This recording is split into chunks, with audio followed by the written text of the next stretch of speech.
presented by PLP Music Amarpur. DJ Amit Tiwari,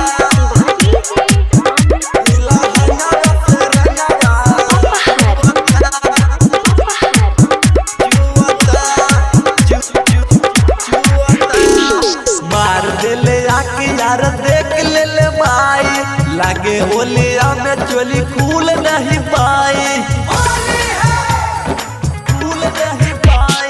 मार देले आके यार देख ले ले भाई लागे होलिया में चोली खूल नहीं पाई रहन देख के दिलवा धड़कता आँख फरकता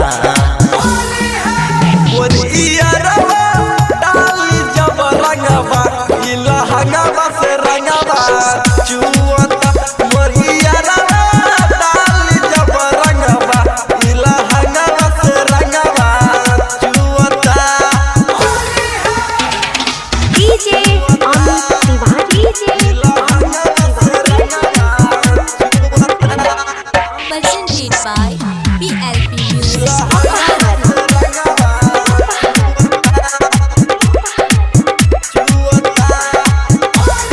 शादी शुदा बात जजमानी पहले जैसे प्यार अब होए नहीं जानी पहले जैसे प्यार अब होए नहीं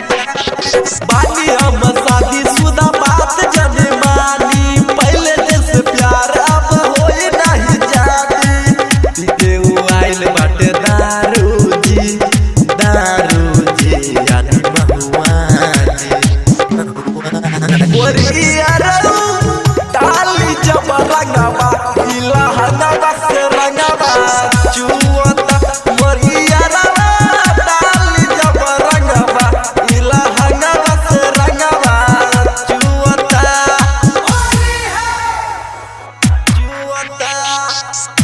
इला हनवा से रंगवा DJ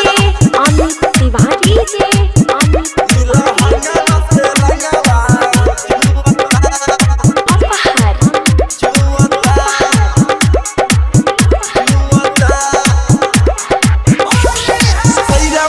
बाहर किया आवत लइके घर होलिया में खेले जाई अकेले ही डोर होलिया में खेले जाई अकेले ही डोर पिया मोर बाहर बाटे आवत लइके घर होलिया में खेले जाई अकेले ही डोर